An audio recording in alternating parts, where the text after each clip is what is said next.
Bapa di dalam surga, kami bersyukur untuk hari ini yang Tuhan telah membangunkan kami dan memberikan matahari yang cerah dan memberikan hari yang baru.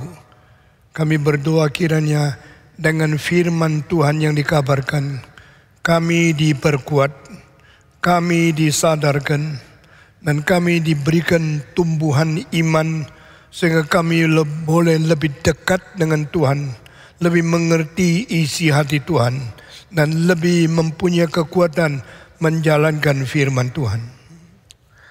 Pimpinlah setiap kami yang datang ke sini dan juga mereka yang ada di rumah, sehingga firman yang dikabarkan boleh sungguh-sungguh menjadi bekal hidup dan menjadi kompas dari perjalanan kami di dunia ini.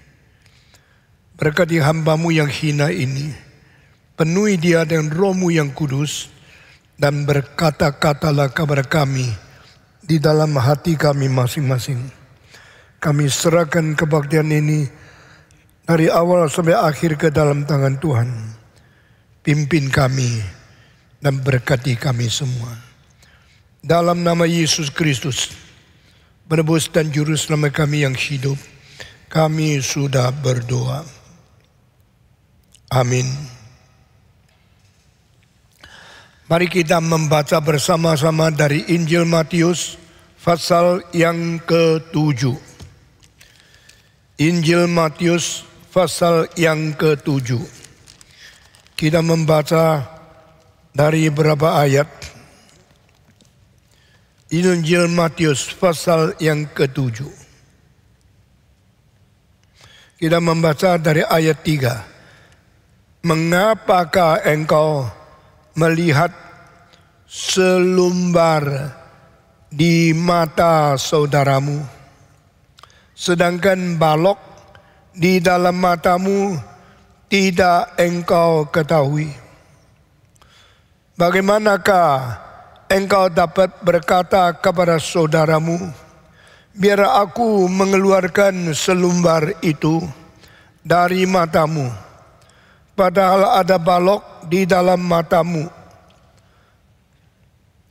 Hai orang munafik, keluarkanlah dulu balok dari matamu, maka engkau akan melihat dengan jelas untuk mengeluarkan selumbar itu dari mata saudaramu. Saudara-saudara, bagian ayat yang sangat ajaib dan sangat tidak mungkin dikatakan oleh orang lain kecuali Yesus Kristus, dengan pengertian-pengertian yang sangat kreatif dan original yang tidak pernah diungkapkan oleh siapapun di dalam sejarah. Yesus berkata, mengapa engkau melihat ada duri di dalam mata orang lain, tapi engkau tidak lihat ada balok di matamu sendiri? Saudara-saudara, waktu Yesus mengatakan kalimat ini berbeda dengan kalimat-kalimat sebelumnya di pasal 5, 6 yang sudah kita bahas semua. Dia berkata, engkau melihat saudaramu. Bukan orang lain, bukan orang biasa, tapi seimanmu, orang Kristen. Orang Kristen melihat kesalahan kecil dari orang Kristen. Orang Kristen mengetahui kekurangan yang kecil di dalam diri orang Kristen yang lain. Kenapa? Di sini katakan saudaramu. Siapakah saudara kita? Itu mereka yang sama-sama menerima pengampunan dari Yesus Kristus. Itu mereka yang sudah diselamatkan oleh Tuhan, diperandakan Roh Kudus, masuk ke dalam kerajaannya, bersama-sama menjadi anggota tubuh gereja. Itu yang disebut saudara. Jadi di sini adalah antara orang Kristen dan orang Kristen. Orang Kristen menemukan kesalahan orang Kristen. Karena apa? Karena orang Kristen sudah pintar. Tahu ini tidak boleh, ini tidak boleh, ini salah, itu salah. Dan sekarang menjadi orang yang menilai orang lain dengan pandangan yang pintar, sudah menjadi orang Kristen, sehingga gampang mengetahui kesalahan yang kecil pun dari orang lain. Seperti duri yang kecil sudah ditemukan. 2 ayat sebelumnya berkata, jangan menghakimi orang. Mengapa jangan menghakimi? Apakah sebab hak menghakimi tidak pernah diberikan Tuhan kepada manusia? Hanya Allah yang berkewajiban, berkelayakan untuk menghakimi orang lain? Iya. Manusia tidak diberikan hak untuk menghakimi orang lain. Itu adalah hak Tuhan sendiri. Mencipta, hak Tuhan. Mengatur dan memerintah seluruh alam semesta, hak Tuhan. Menyelamatkan manusia hanya dikerjakan oleh Tuhan. Mengampuni dosa, hak Tuhan. Menghakimi dosa manusia juga adalah hak hanya ada pada Tuhan. Dan akhirnya Alkitab mengatakan pada hari kiamat ada penghakiman yang terbesar, penghakiman yang terakhir di atas Aryas yang putih dari Tuhan. Itu tidak pernah dibagikan kepada siapapun. Tidak pernah diberikan mandat kepada siapapun ikut menghakimi. Itu adalah hak Tuhan sendiri. Dan satu-satunya yang berada di takhta Aryas dan Tuhan untuk menghakimi secara terakhir akan seluruh manusia di pada hari akhir zaman, hari kiamat, hanya Kristus. Di dalam Injil Yohanes dikatakan dikaruniakan kepada anak hak untuk menghakimi seluruh dunia pada hari itu. Hari terakhir, hari kiamat, the Father give the right, the power to His only begotten Son, who have been incarnated to be human being, live on this earth in history, and who have been crucified on the cross, killed, and finally resurrected from the death. The one who is the mediator, the one who is the only Son of God, is given the power and authority to judge over the whole world. Itu the final judgment, the last judgment. Dan di dalam surat Paulus dikatakan, kami waktu itu yang pernah mati beserta Kristus dan sudah pernah berbangkit beserta Kristus dan pernah beserta Kristus duduk di atas surga akan turun bersama-sama dengan Kristus untuk menghakimi seluruh dunia. Betapa mulia, betapa kuasa, betapa haknya orang Kristen yang menang atas dosa, orang Kristen yang sungguh-sungguh taat kepada Tuhan, akhirnya duduk di atas tahta beserta Kristus menghakimi. Tetapi bukan sekarang. Itu sebab jangan menghakimi orang lain. Di sini tidak tertulis siapa orangnya. Tidak tertulis orang kafir atau orang Kristen. Tidak tertulis saudara. Jangan menghakimi orang lain. Jangan menghakimi manusia. Karena apa? Hak itu milik Tuhan.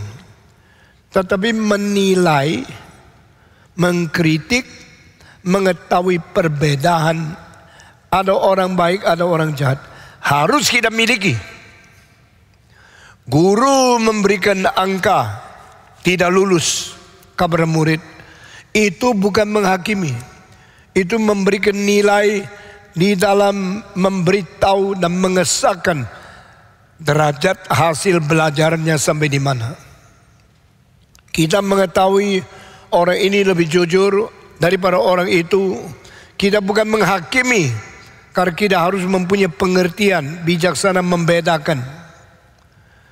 Kalau demikian menghakimi berbeda dengan menilai orang, berbeda dengan mengkritik orang, berbeda dan memberikan estimasi kepada keunggulan dan kemoralan setiap orang yang kita kenal.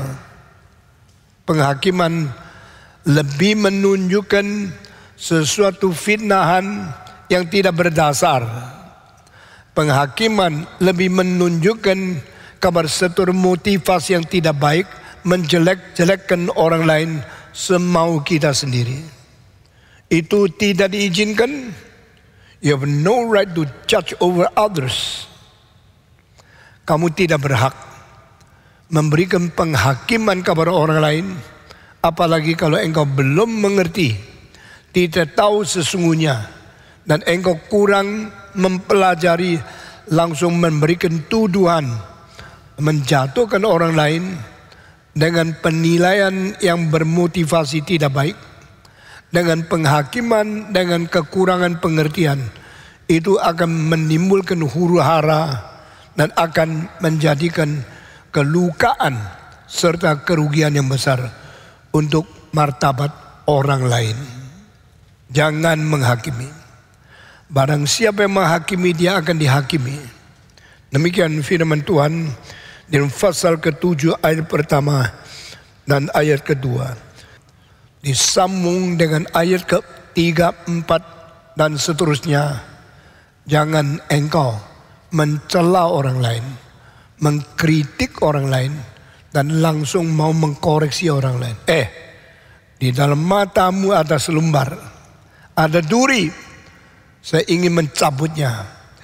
Yesus kerap berkata, mengapa engkau bicara sama saudaramu, di matamu ada duri, tetapi tidak sadar matamu sendiri ada balok. Saudara-saudara, duri itu kecil, balok itu besar. Yang disebut balok yaitu kayu atau beton yang horizontal, menjembatani tiang atau kolom yang vertikal. Di sini satu kolom, sebelah sini satu kolom, di tengahnya ada satu balak yang horizontal.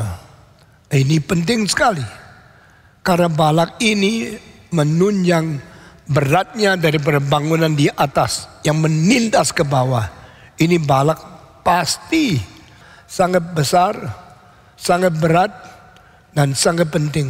Nah, ini besar sekali dibanding duri yang kecil dan balak yang besar. Mungkin bedanya bisa ratusan kali besarnya. Apa yang diartikan di sini oleh Yesus Kristus? Berarti kalau engkau sendiri mempunyai kesalahan yang besar sekali, engkau tidak lihat, tapi engkau selalu mencari kesalahan orang lain yang kecil-kecil. Hak apa engkau? Di dalam gereja selalu ada semacam gejala. Orang suka mencari kesalahan orang lain. Ini tidak beres. Itu kurang sopan.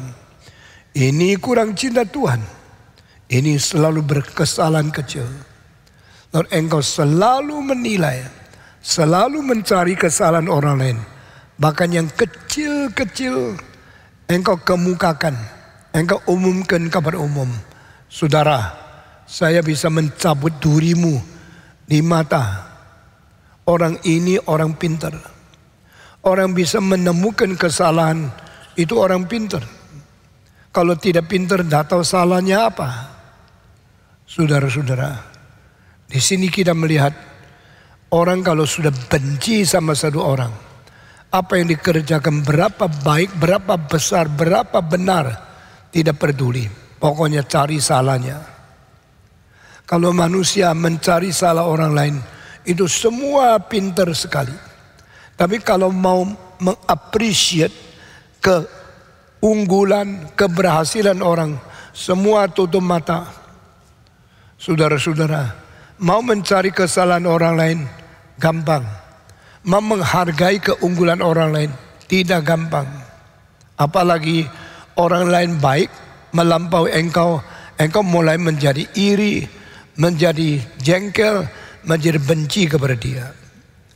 Tuhan Yesus berkata, engkau melihat saudaramu ada duri di dalam matanya. Hei, kamu ada duri. Tetapi Yesus berkata, dirimu ada balok. Balok itu beratnya ratusan kilo. Waktu itu aula agape, saya sudah desain ada tempat yang terlalu rendah menghalangi penglihatan dari duduk belakang kepada mimbar. Saya akhirnya perintahkan bongkar. Waktu dibongkar itu balok yang dari timur sampai tengah lebih 18 meter. Itu akhirnya turunkan betonnya, dirombak. Sesudah dikiloi, itu yang diturunkan itu lebih daripada 10 ton. 10.000 kilo. Besar sekali. Sesudah itu baru kelihatan enak. Ini menjadi aula yang untuk pernikahan indah sekali. Balok itu begitu besar, menghalangi. Demikian kalau mata kita ada balok, berarti kita tidak mungkin melihat jelas. Kalau tidak bisa mungkin lihat jelas, kenapa masih tahu kesalahan orang lain? Yesus berkata, matamu ada balak, tapi engkau melihat mata orang lain ada duri. Berapa ratus kali besarnya. Tapi engkau bisa menemukan yang kecil-kecil. Karena apa? Engkau sudah tidak senang sama orang itu. Kalau ada orang yang kamu tidak senang, ngomong satu kalimat salah, engkau peka. Bertindak satu salah, engkau sadar. Berbuat sesuatu yang tidak beres, engkau ingat. Karena engkau sudah tidak senang sama dia. Jadi di sini bukan hanya balak sama selumbar. Bukan beton sama duri yang kecil. Ini adalah mengenai hatinya yang sudah tidak menghargai dan tidak senang orang lain. Saudara-saudara, kalau engkau sayang sama seseorang, salah apapun kamu ampuni. Kesalahan berapa besar kamu toleransi. Tapi kalau ada orang kamu benci, sedikit kalimat salah, engkau marah. Sedikit kesalahan, engkau tonjolkan. Karena engkau sudah tidak senang sama dia. Like and dislike cause us to act and to deal with others very differently. Karena engkau senang seorang atau engkau tidak senang seorang, mempengaruhi cara engkau menghadapi mereka secara tidak adil. Ini yang dikatakan oleh Yesus Kristus. Di dalam sejarah kita melihat peperangan terjadi karena sedikit hal yang kecil akhirnya menjadi peledakan, pemboman, senapan, peperangan, pertikaian yang besar sekali dari hal yang kecil sekali saja. Saudara-saudara, demikian hubungan antara manusia dan manusia selalu menjadi rusak karena ada lihat sesuatu yang tidak enak dilihat, yang tidak layak dilihat, yang tidak suka dilihat, yang tidak memperkenani hatimu. Seperti matanya ada duri. Sekarang saya mau tanya, pernahkah ada orang matanya kena duri? Kalau ini tidak pernah ada, Yesus sedang omong sesuatu yang tidak real. Kita semua tidak pernah lihat orang yang matanya kena duri. Jangan bilang kena duri. Mata itu adalah tempat di dalam badan manusia yang paling peka syarafnya. Selain kelamin, alat kelamin, syarafnya sangat-sangat rumit, complicated. Selain itu mata. Dan mata mempunyai kepekaan tidak bisa menerima barang luar sekecil apapun masuk ke dalam butirnya. Sehingga ada sedikit pasir masuk mata, engkau langsung uncek-uncek, engkau langsung bikin keluar. Tidak bisa tahan. Pasir sekecil apapun masuk di mata, bikin engkau rasa hidupnya susah sekali. Dan engkau mengeluarkan dengan sapu tangan, tidak bisa. Keluarkan dengan air, tidak bisa. Keluarkan dengan tiupan besar, tetap tidak bisa. Engkau akhirnya ke dokter, dikeluarkan pasir kecil itu karena mata. No one can tolerate. Tidak ada orang bisa toleransi sesuatu masuk ke mata mengganggu penglihatan kita. Perasaannya terlalu sakit, terlalu torture, terlalu siksa, kita harus keluarkan. Makanya ada mungkinkah duri masuk mata?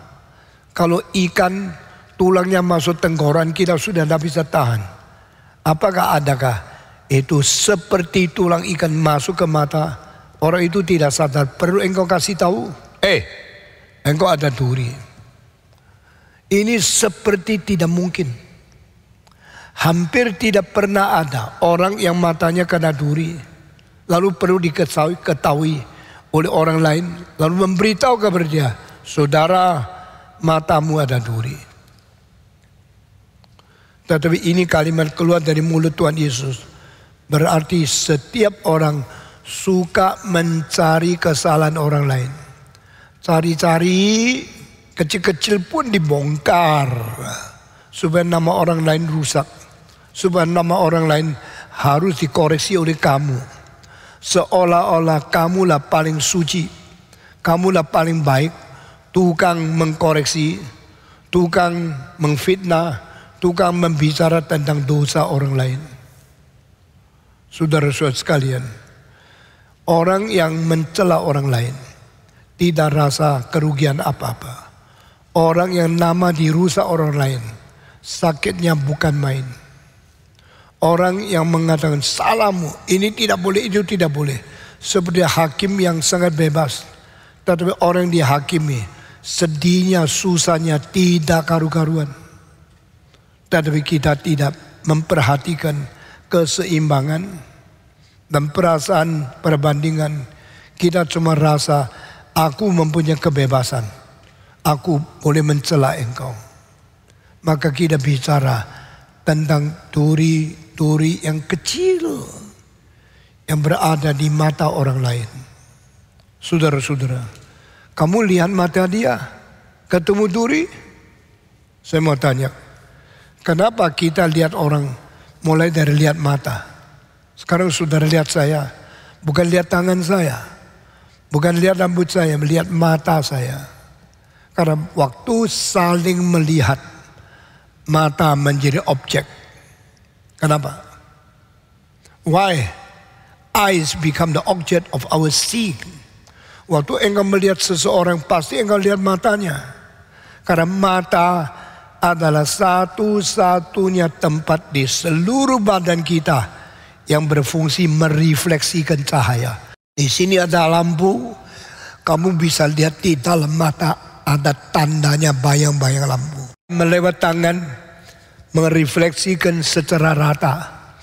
Tapi mata merefleksikan cahaya. Selalu fokus. Apa indahnya mata? Kamu lihat ada duri di mata. Berarti engkau pintar menemukan dosa orang lain. Kalau seseorang berbuat baik, apa yang dilakukan tidak banyak diketahui. Tapi kalau seorang mempunyai sedikit salah, langsung menjadi bahan gosip seluruh masyarakat. Orang itu berbuat ini. Dia mencuri uang. Dia berzina. Dia tidak jujur. Langsung menjadi pemberitaan yang merusak nama orang itu. Dosa yang kecil-kecil diperdulikan. Tapi dosa sendiri yang besar diabaikan. Tidak usah lihat, tidak usah tahu kesalahanku. Tapi kesalahan orang dibongkar-bongkar. Ini adalah keadilan yang sudah dibuang oleh masyarakat. Manusia suka mencari-cari, suka menunjuk-nunjuk, suka membongkar-bongkar dosa orang lain. Seperti di mata ada duri yang kecil itu. Yesus berkata, bagaimana engkau boleh bicara sama orang saudara yang lain, matamu ada duri, tetapi tidak ketahui kalau mata dirimu ada balok.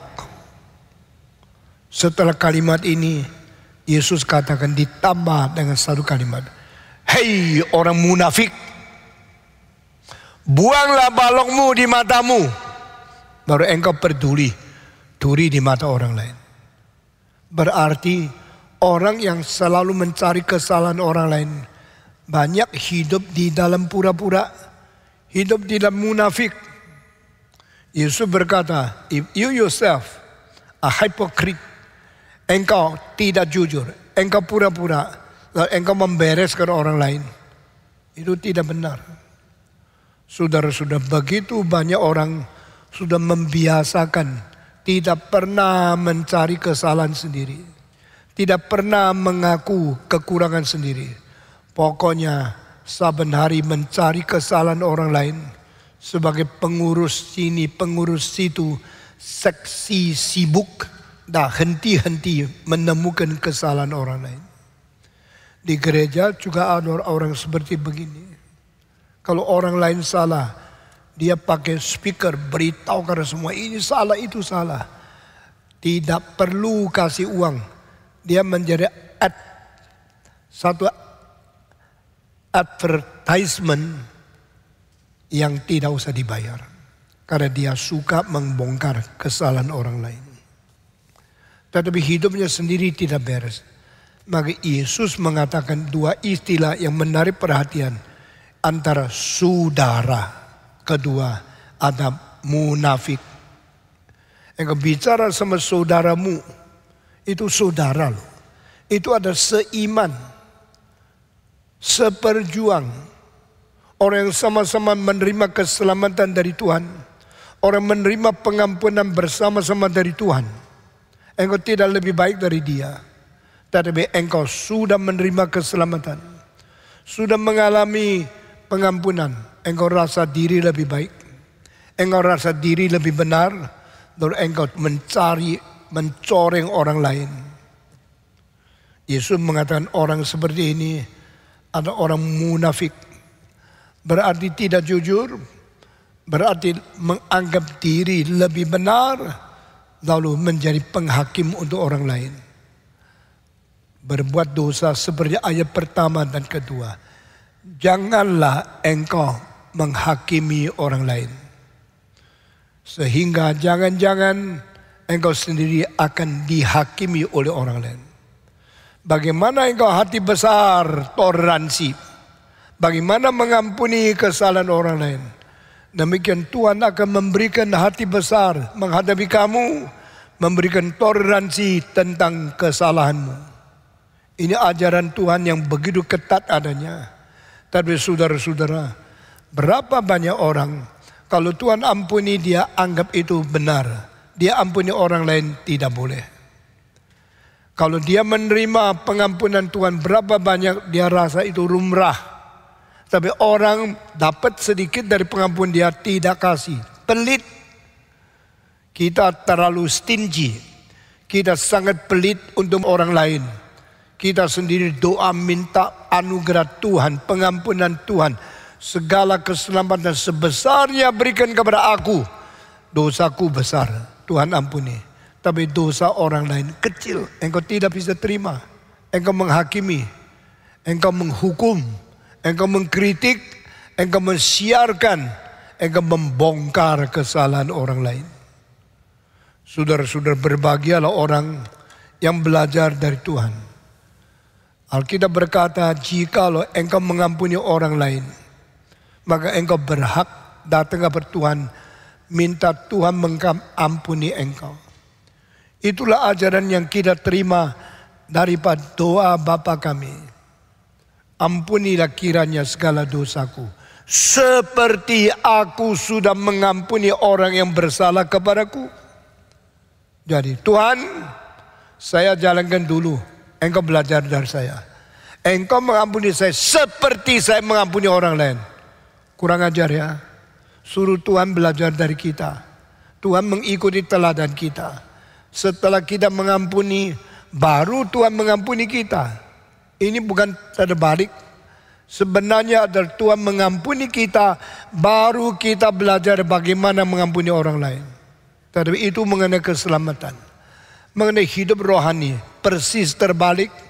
Ada you have been pardoned, you have been forgiven because the grace and the salvation of Jesus Christ, God tolerate and God forgive your sins. After that, your spiritual life should practice what you have already experienced. Setelah kau diselamatkan, saudara mengalami keselamatan, kau harus melaksanakan hidup rohani yang mengikuti teladan Tuhan mengampuni engkau. Nah, engkau belajar mengampuni orang lain. Kalau tidak ada hak minta diampuni lagi. Tidak ada hak dan tidak ada syarat kualifikasi engkau minta Tuhan memberikan kemurahan kepada kamu. Karena engkau sudah diampuni, tapi engkau tidak mau mengampuni orang lain. Saudara-saudara, menjadi orang Kristen harus membayar harga. Menjadi orang Kristen harus menjalankan kewajiban. Dan kewajiban yang kita lakukan adalah mengerti kalau kita hutang terbanyak kepada Tuhan. Tuhan pernah mengampuni kita, kita mesti mengampuni orang lain. Kalau sudah kita mengampuni orang lain, baru berhak minta dibersihkan oleh Tuhan lagi.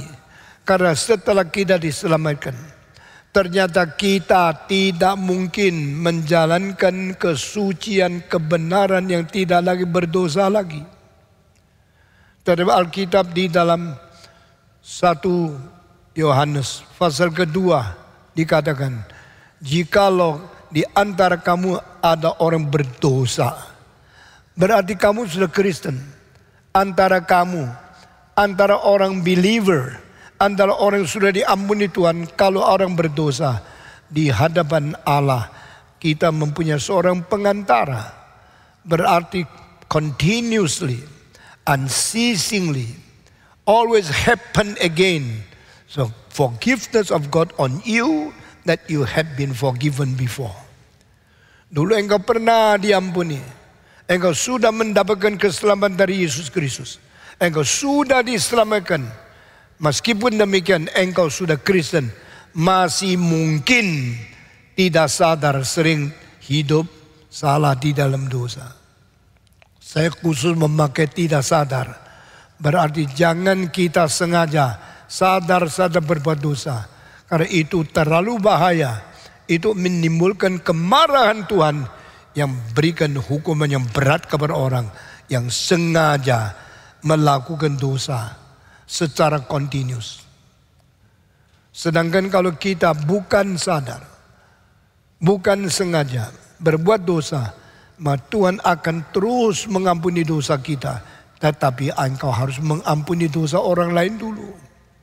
Ampunilah kesalahan kami, sebagaimana kami sudah mengampuni mereka yang bersalah kepada kami. Ini ajaran seperti itu putar balik. Nah, ini penting untuk kita pelajari. Saudara-saudara, bagaimana di dalam gereja melihat ada saudara yang berbuat salah, langsung kita bongkar, langsung kita gosip, langsung kita memberitahu kepada banyak orang untuk mempermalukan dia. Tidak. Kalau saudara dan saudara sama-sama Kristen, engkau belajar mengetahui kesalahan orang lain, itu semacam kepintaran. Orang yang sudah mahir di satu hal, melihat orang yang belum mahir, kesalahan di mana langsung dia tahu. You learn already. You sudah tahu. Orang yang setir mobil, langsung melihat orang lain setir salahnya di mana. Terlalu lambat ngerem, atau terlalu cepat ngerem, atau tidak memberikan tanda belok. Kelemahan-kelemahan diketahui karena dia sudah mengalami. Orang yang bisa mengetahui kesalahan orang lain. Itu orang pintar. Orang yang langsung tahu salah di mana. Itu orang yang bijak sekali. Guru langsung mengetahui karyamu salah di mana. Koreksi satu-satu. Karena guru tahu. Orang yang bisa mengetahui kesalahan orang. Orang itu orang berpengalaman. Orang itu orang pintar. Tetapi dunia ini terlalu banyak orang pintar. Terlalu sedikit orang agung. Apa artinya? Yang bisa mengetahui kesalahan orang lain banyak. Yang bisa mengampuni kesalahan orang lain sedikit. Ini bahayanya kebudayaan manusia. You know what's wrong. What is sin. What is your fault. Kesalahan tahu, kekurangan tahu, dosa tahu, tapi toleransi tidak ada. Pengampunan tidak ada, tetapi jengkel, benci, kritik, penghakiman, lalu menggosipkan, itu banyak. Akhirnya gereja tidak ada pengampunan satu dengan lain, tapi gosip satu lain banyak sekali. Akhirnya gereja menjadi pasar gosip, gereja menjadi gudang benci, gereja menjadi tempat menimbun salah mengerti satu dengan lain. Makin lama, makin banyak, makin lama, makin numpuk. Mau jadi komunitas apa? Mau jadi gereja bagaimana? Mau menjadi masyarakat yang bagaimana rusak adanya. Makin lama makin banyak, makin lama makin bau. Karena A tidak mengampuni B, B tidak mengampuni C, C tidak mengampuni A. Seluruh gereja di dalam dengki, benci, saling tidak mengampuni satu dengan lain. Memang dunia banyak orang pintar. Memang orang pintar sini sana ada. Tapi orang agung tidak ada. Sehingga yang mengampuni tidak ada. Yang mendoakan tidak ada. Yang menghakimi banyak. Yang menggosipi banyak. Mari kita merubah kebudayaan seperti ini. Dari banyak kritik menjadi banyak nasihat. Banyak benci menjadi banyak cinta kasih. Banyak penghakiman menjadi banyak doa syafaat. Seorang pendeta di Hong Kong namanya Sang An Chu, Andrew Sang. Dia sudah meninggal kira-kira 30 tahun. Di dalam bukunya saya baca, saya terharu sekali. Dia mengatakan, sebelum engkau menasihati orang, memberitahu kesalahan dia, engkau mesti berlutut, berdoa, mengalirkan mata untuk minta syafaat kepada Tuhan bagi dia. Setelah cinta kasih cukup, doa cukup, berdoa minta Tuhan memberi kasihan, engkau sudah banyak berdoa dengan air mata bagi orang itu, satu hari engkau datang kepada dia. Saudara, saya datang karena cinta kasih Tuhan. Dan karena saya cinta kamu. Ada apa, Pak? Saya tahu engkau ada satu kesalahan. Tapi tidak apa-apa. Kesalahan itu semua orang bisa ada. Saya pun bisa ada. Tapi saya sudah doa 20 bulan untuk kamu. Baru ini hari ngomong sama kamu. Orang itu akan tergerak. Orang itu akan sangat terharu. Engkau sudah berdoa buat saya 20 bulan. Baru sekarang datang beritahu kesalahanku. Saya mau dengar. Tolong kasih tahu saya. Kesalahanku itu apa? Waktu dia minta engkau memberitahu. Engkau sekarang berani memberitahu karena atas permintaan dia. Kenapa minta? Karena dia terharu. Engkau sudah berdoa begitu lama untuk dia. Maka dia siap menerima advice.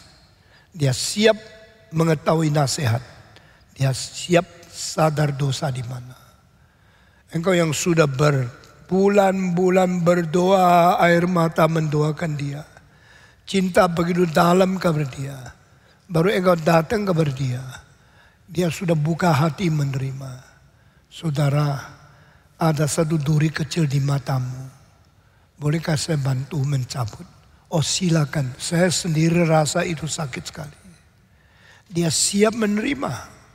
Saya kira manusia itu jiwanya sama. Orang tidak suka dimarahin. Orang tidak rela ditegur.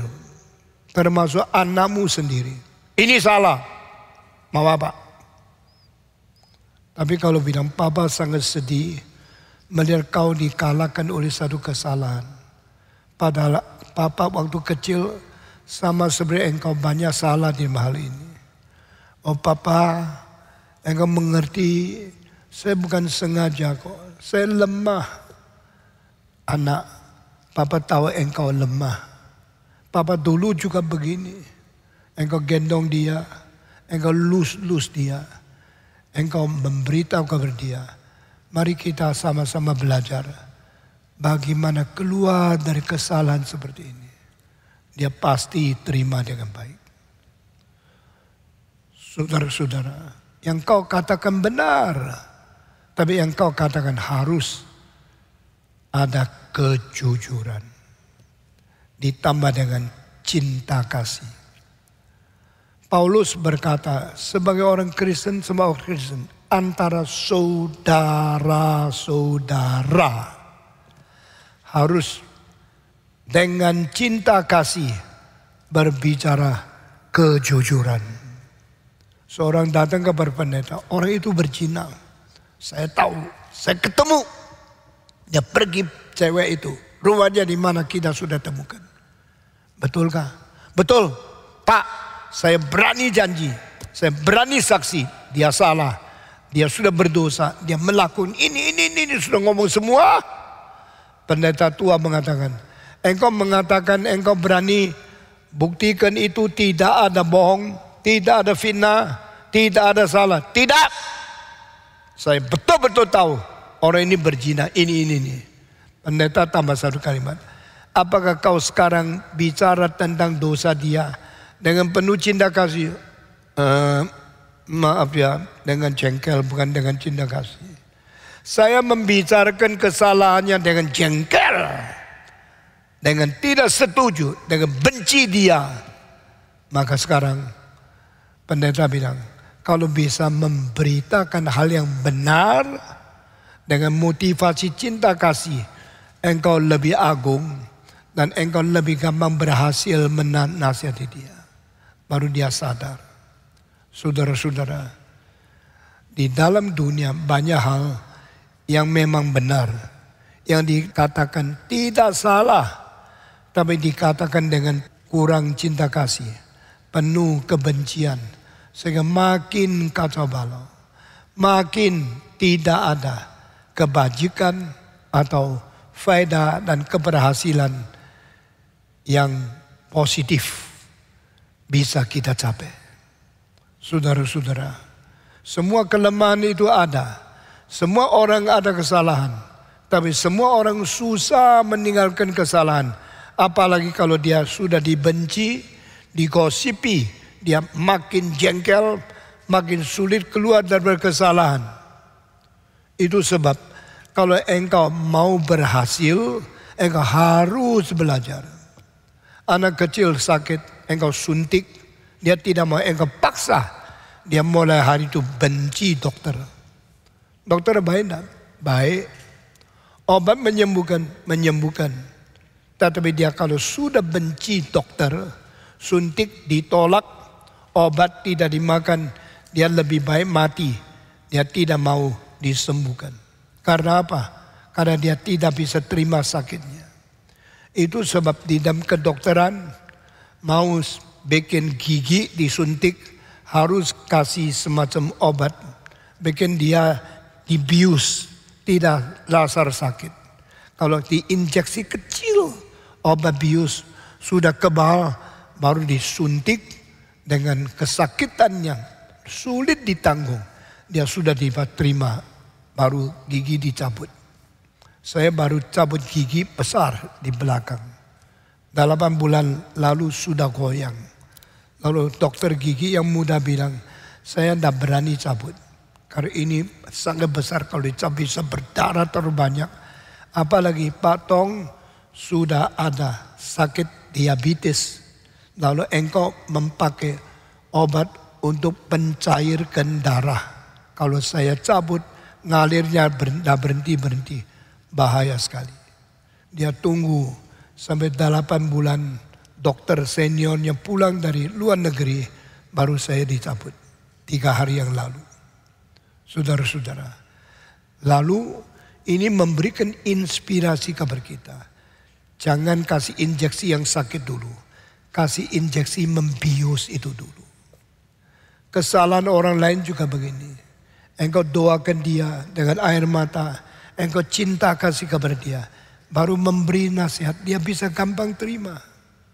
Sama seperti anak disuntik lari tidak mau ke dokter sampai selama-lamanya. Dia punya penyakit tidak bisa sembuh. Engkau mesti kasih obat. Bikin dia bius. Bikin dia tidak sakit. Baru dia operasi. Setelah ditemukannya kloroform. Yaitu obat untuk membius. Sehingga manusia bisa dioperasi dengan keluarkan jantungnya. Waduh sakitnya ada karu-karuan. Semua tidak sadar. Karena dibius. Sesudah itu baru dijalankan operasi. Cinta kasih dan ketoleransi dan sesuatu kesabaran untuk mencintai orang yang mau kita nasihat. Itu penting sekali. Bukan yang kau kerjakan salah. Bukan apa yang kau katakan itu bohong. Kau mengerjakan dengan benar. Kau kata-kata dengan jujur. Tapi kata-kata jujurmu hanya bersifat kritik. Sifat analisa. Sifat membongkar dosa orang lain. Tidak sifat mencintai dan membius dia. Saudara-saudara. Apalagi engkau yang ingin mencabut duri dari mata orang lain. Matamu sendiri ada balak yang besar. Engkau mau menipu siapa? Coba hilangkan balakmu sendiri. Baru urus saya. Engkau sendiri berbuat dosa. Bagaimana bisa membereskan orang lain? Pendeta yang baik adalah pendeta yang sendiri jalankan setiap kalimat yang dia berani khotbahkan. Kalau dia sudah jalankan, anggota lihat, ini pendeta yang suci, pendeta penuh kasih, pendeta yang menjalankan setiap kali yang dikhotbahkan. Maka kita suka mendengar khotbahnya, meskipun menegur kita. Saudara-saudara. Yesus bilang hal ini. Engkau bicara orang lain ada duri. Engkau terbalak. Hei kau yang munafik. Pada waktu sesudah bicara 2 hal itu. Bagaimana engkau bicara sama orang lain? Saudaramu. Kau ada duri. Selumbar di matamu. Tapi dirimu ada balak. Hei kau munafik. Keluarkan balakmu dulu. Baru engkau bisa keluarkan akan orang lain. Saudara-saudara, menghibur orang lain gampang. Kalimat hibur gampang belajar. Tapi jiwa penghiburan harus bagaimana? Itu sangat tidak gampang. Sekarang saya mau masuk ke dalam peristiwa Ayub. Saudara semua tahu cerita Ayub kan? Ayub kematian 10 anak 1 hari. Waktu David tong tabrak. Saya waktu tahu sudah besok pagi. Saya cucurkan air mata. Masa cucu saya yang semua sangat sempurna. Saya kira cucu saya itu yang laki-laki ganteng sekali. Yang perempuan cantik sekali. Umur 17, umur 14, umur 10, umur 4, lalu umur yang paling kecil umur 3. Semua sempurna, badannya, mukanya, rambutnya, semua bagus luar biasa. Tabrak, kaki putus, tangan putus. Saya bagaimana bisa tahan? Itu cucu saya. Dari anak saya satu-satunya laki-laki. Saya sangat sedih. Dan setelah saya boleh bicara sama anak saya yang sendiri tabrak, badannya sakit sekali. Saya bilang, kamu terlalu capek. kamu melayani, mengajar STTRI, kamu mengajar di Universitas CIT, kamu juga menjadi pendeta yang di Karawaci, kamu bawa anak-anak sekeluarga sini ke situ, malamnya balik lagi. Terlalu capek sampai engkau tidur di mobil, akhirnya tabrak. Saya bilang, engkau kalau mungkin, saya tidak paksa, setelah ini pakai mobil. Jangan-jangan cucu saya mati di mobilmu. Jangan-jangan engkau tidur lagi tabrak orang mati di tengah jalan. Engkau akan seumur hidup guilty feeling. Aku pernah menabrak, mematikan orang lain. Aku pernah mematikan anak saya karena saya tabrak. Engkau bagaimana menjadi manusia selanjutnya ini?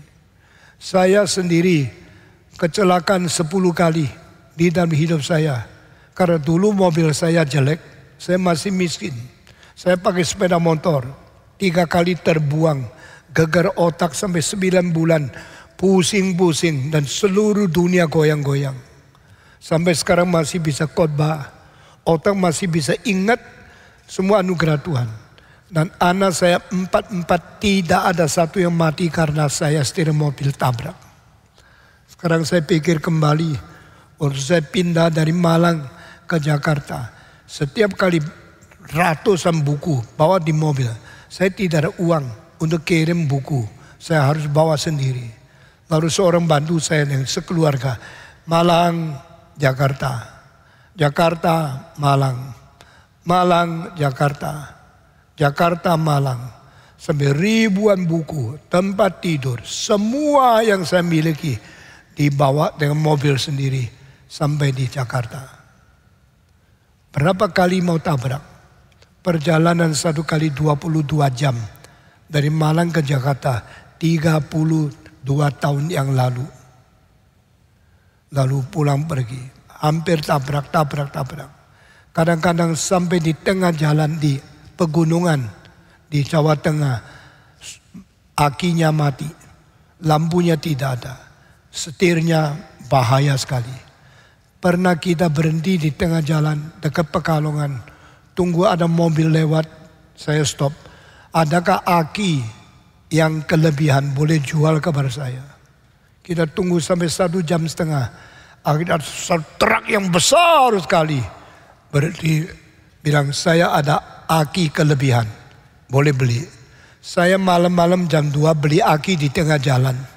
Lalu pasang, sudah selesai kita jalan lagi. Baru ada lampu.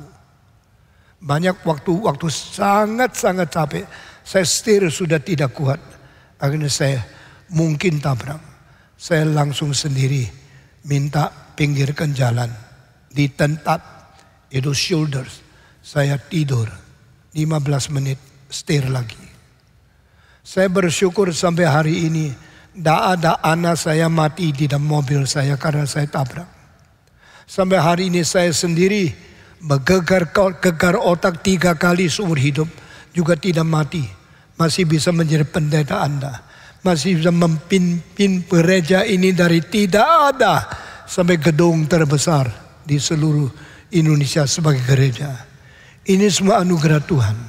Tapi saya kira dan saya sadar kira-kira 6 minggu yang lalu setan mau menghantam, mau mengganggu keluarga saya, akan menghancurkan pelayanan Stephen Tong karena sangat diberkati oleh Tuhan. Akhirnya saya kira ada sesuatu yang akan terjadi. Sampai sungguhnya terjadi antara anak saya dan cucu tabrak dan mendapat bahaya besar. Saya harap tidak terulang lagi. Di dalam cerita Ayub, 10 anak mati pada satu hari. Semua binatang, hewan yang dimiliki akan hilang. Dan sesudah itu Alkitab mengatakan, dia berkata, yang memberi adalah Tuhan. Yang menerima kembali juga adalah Tuhan. Biar nama Tuhan dipermuliakan melalui puji-pujian kita. Siapa mengerti kesusahan seorang tua yang kehilangan 10 anak di dalam satu hari?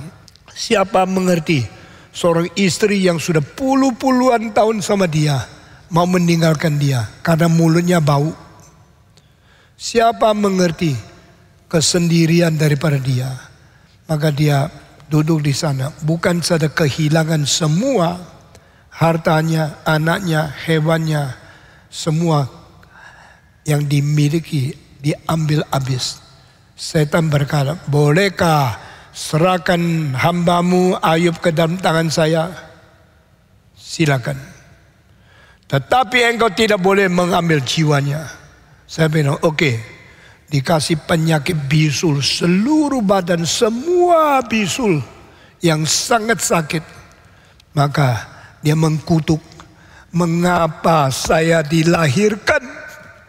Lebih baik hari itu sebelum dia matahari saya mati di dalam rahim ibuku. Aku hidup di dunia begitu siksa buat apa? 3 temannya di daerah negara yang jauh dengar kabar kawan mereka Ayub mati anak, hilang hewan, sekarang dapat bisul-bisul seluruh badan. 3 orang berkata, mari kita pergi yuk menghibur kawan kita. Ini semua orang baik. Kalau temanmu kaya engkau deketin, kalau miskin engkau buang, engkau orang jahat. Kalau engkau mempunyai teman, waktu susah engkau pergi mengunjungi, engkau orang baik. Mereka melintasi sawah, rimba, padang belantara, gunung, bukit, sungai, dan lembah. Waktu mereka sampai di tempat Ayub, mungkin sudah berhari-hari naik unta atau jalan kaki, saya tidak tahu. Zaman itu lebih dulu dari Abraham, kira-kira 4.000 tahun yang lalu. Setelah mereka sampai di tempat Ayub, melihat seluruh badan semua bisul, bau luar biasa. Mereka tidak lari, tidak pergi. Mereka duduk di sebelah Ayub, tidak bicara satu kalimat. Inilah penghiburan yang paling sejati. To comfort people is not talkative, say so many things to get tired people. Janganlah menghibur dia ngomong terus, jangan nangis, jangan susah, tidak apa-apa, tidak apa-apa. Kamu tidak apa-apa, dia apa-apa. Kamu tidak usah nangis, dia nangis. Istrinya tinggalkan dia, anaknya mati semua. Orang sedih seperti ini mana bisa nangis? Penghiburan apapun tidak mempan. Kalimat bagaimana manis tidak masuk hati. Buktinya saya ini bisul, semua sakitnya luar biasa. Silakan hibur. Kalimatnya disepikan. Maka 3 orang bijaksana itu waktu tiba sampai tempat Ayub, mereka tidak menghibur, tidak mengatakan satu kalimat. Cuma duduk di pinggir dia, diam-diam 7 hari 7 malam. Beranikah kau mulai hari ini sampai minggu depan sama sekali tidak kata satu kalimat? Melewati 7 hari. Kalau berani coba. Minggu depan saya uji kamu. Sudah ngomong berapa banyak? Kita terlalu cerewet. Kita ngomong tidak habis-habis. Dan yang di ngomong semua tidak berarti. Orang 3 ini berhenti. Tidak bicara 7 hari 7 malam. Dengan diam mendampingi Ayub. Dengan diam menghibur Ayub. Itulah orang agung. Orang besar sekali. Sungguh-sungguh mengerti bagaimana menghibur. Tetapi bagaimana latihnya, bagaimana hebatnya seorang yang mempunyai pengalaman, wataknya sudah matang. Kalau tidak Roh Kudus tidak kuat. Setelah 7 hari tidak tahan, mulai cerewet, kamu berdosa, kalau tidak Tuhan tidak hukum kamu, cilaka. Menghibur menjadi menghakimi, menghibur menjadi menjelek-jelekkan dia. Wah, di dalam kesusahan Ayub lebih sedih. Akhirnya 42 pasal engkau baca Ayub sampai pasal terakhir baru balik. Waktu balik ada satu kalimat bikin saya nangis. Ayub bagaimana bisa dikembalikan? Bagaimana bisa terhibur sungguh-sungguh? Ayub dilepaskan daripada kesulitan, kepicikan, kemiskinan, dan semua sakit bisulnya semua. Hanya satu kalimat. Karena Ayub berdoa untuk 3 teman yang datang hibur dia, bikin dia susah. Itu rahasianya. He pray for his friends. That is the reason God release him from all his tribulation. Waktu Ayub tidak mengingat sendiri, doa untuk teman. Tuhan berkati dia, berkati dia, berkati dia sendiri yang perlu berkat. Dia sendiri yang sakit seluruh badan. Dia sendiri yang kehilangan semua anak. Setelah dia begitu picik, begitu siksa, begitu dianiaya, begitu sengsara, menderita. Rohani dia begitu baik, dia mendoakan kawan-kawannya. Saudara-saudara tidak kesulitan, jangan hanya minta orang doakan kamu, doakan orang lain. Doakan yang lebih susah, doakan yang salah ngerti, doakan mereka yang kurang pintar menghibur, bikin engkau lebih susah. Doakan orang lain dulu. When you making intercession for others, engkau berdoa untuk orang lain, Tuhan buka jalan bagi kamu. Itu rahasia. Inilah kerohanian. Mari kita bukan dengar khotbah cuma maunya kaya, maunya lancar, maunya subur, maunya berkat. Mari kita maunya mengerti hati Tuhan, mengerti prinsip Alkitab, mengerti kebutuhan orang lain. Lalu kita mendoakan orang lain. Sama seperti Yesus, malam itu dijual, malam itu ditangkap, itu malam dia doakan orang lain. Pada waktu Yesus di atas kayu salib, dia sendiri susah, berdarah, sudah hampir mati. Dia doakan Tuhan ampuni orang lain. Setiap kali engkau mendoakan orang lain, doa itu melepaskan engkau dari sengsara. Ayub akhirnya kembali. Tuhan kembalikan hewannya. Tuhan memberikan lagi. Dia 10 anak. Hewannya 2 kali. Anaknya cuma 1 kali. Kenapa hewan double? Anak tidak double. Kalau 3.000 unta jadi 6.000. 10 anak mati, kenapa tidak menjadi 20? Ingat, karena yang 10 yang sudah mati tidak hilang. Binatang kalau mati itu selesai, hilang. Manusia kalau mati yang sungguh-sungguh cinta Tuhan, dipelihara oleh Tuhan di surga, belum pernah hilang. Tambah lagi 10. 10 di sini, 10 di situ, 20. Sudah double. Lain dengan keledai, lain dengan kuda, lain dengan sapi, lain dengan unta, perlu double. Karena manusia mempunyai hidup selama-lamanya. Jiwanya berada sampai selama-lamanya. Tidak usah double. Inilah caranya orang menghibur Ayub. Dan selesai, Ayub bagaimana dilepaskan. Sekarang kalau kita mengetahui salah ini, salah itu, lu salah, saya sudah saya tahu. Ada duri mata, tidak berguna. Doakan dia. Berkati dia. Lalu sendiri keluarkan balakmu. Jangan saban hari urus duri di mata orang lain. Sama seperti pendeta yang sendiri tidak beres, mau mentabiskan, mau menikahi, mau memberkati pernikahan anak muda. Tidak mungkin. Itu tidak menjadi berkat karena engkau sendiri mempunyai balak terlalu besar. Mari kiranya Tuhan memberi pengertian kepada kita. Dan kita menjadi orang Kristen yang berkenan di mata Tuhan. Mari kita berdoa. Bapa di surga, kami berterima kasih. Ajaran dari firman-Mu, setiap kalimat seperti mutiara, setiap firman-Mu seperti emas yang sangat berharga, seperti madu yang manis, yang menetes. Kami bersyukur. Kiranya apa yang kami dengar setiap minggu menjadi berkat, berubah hidup kami, dan menjadikan kami makin mencintai Tuhan. Dengar doa kami Tuhan.